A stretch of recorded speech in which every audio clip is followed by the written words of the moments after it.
In Mark chapter 9, beginning with verse 2, we read, "And after 6 days Jesus took with him Peter and James and John, and led them up a high mountain by themselves, and he was transfigured before them. And his clothes became radiant, intensely white, as no one on earth could bleach them. And there appeared to them Elijah with Moses, and they were talking with Jesus. And Peter said to Jesus, 'Rabbi, it is good that we are here.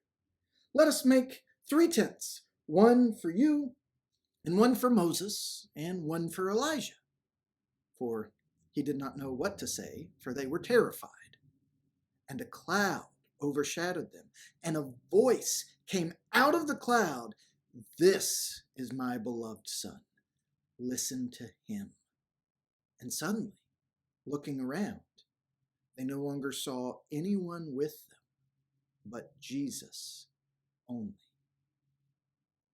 Up till now in Mark's gospel, not only have we seen Jesus performing amazing miracles, not only have we seen him teaching in authoritative ways, not only have we seen him demonstrating incredible mercy and grace and compassion to everyone he meets, but over the most recent passages, we've seen the identity of Jesus as God's Christ, his anointed one, his Son, who would come to usher in a long-awaited age for the world and the fulfillment of promises that God had been making to his people for centuries. We see that part of how he was going to accomplish that was by suffering, by being rejected and killed, but then rising on the 3rd day. And we've watched his apostles, including Peter, James, and John, struggle with understanding that. Yet here on this mountain, they get to see it. They get to see it with their own eyes as Jesus is transfigured. Something about him changes to show a brightness, a radiance, even to his clothes that clearly demonstrated his divine identity, that helped them not just know he's God's Son, but there with their own eyes see it. And if seeing Jesus in all of his glory from God weren't enough, there appeared to him Moses and Elijah.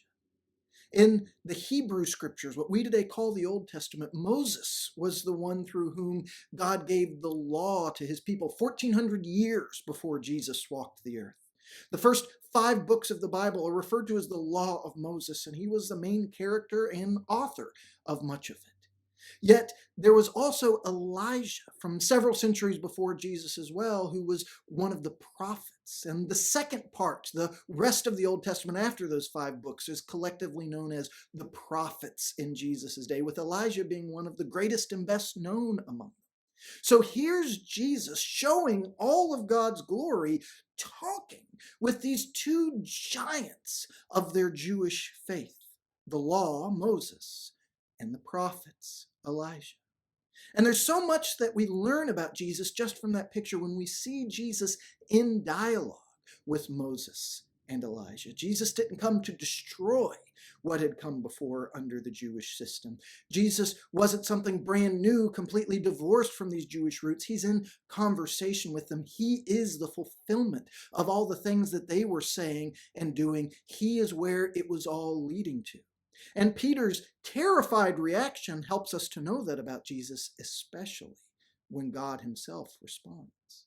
Because appreciate in those days, tents were associated with worship. We might think of the tabernacle in the times of Moses in particular.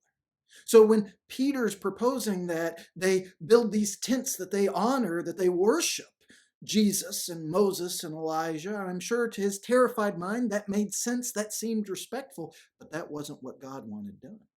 Because while Jesus was in dialogue with Moses and Elijah, Jesus alone is who the story is about. Everything that those men did, all of the ways God worked through them, was to bring this moment where Jesus, God's Son, came into the world, to prepare for him to accomplish God's ultimate rescue plan for humanity through his death, burial, and resurrection.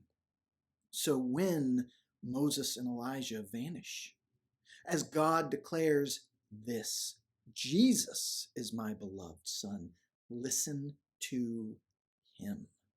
We have, from God's own voice, a crucial command for Peter, James, and John, as well as for us. Jesus is who we need to listen to. You and I might study other books of the Bible, and they're in dialogue with Jesus. They can help us to understand who Jesus is, but never make the mistake of thinking that Moses and Elijah and Jesus are all just Bible characters, and as long as we're reading their stories and acquiring some knowledge, we're good to go. Because God's ultimate aim with all of it is that we listen to Jesus, because he alone is God's beloved Son. He is the one that God has sent into the world to accomplish his purpose. He deserves our honor. He deserves our worship, because he is the one who has God's glory. Peter, James, and John were able to know who Jesus is because of what happened on that mountain. And as we get to hear from their eyewitness testimony, it gives us further confidence to know Jesus too. And it challenges us to be people that listen to him alone.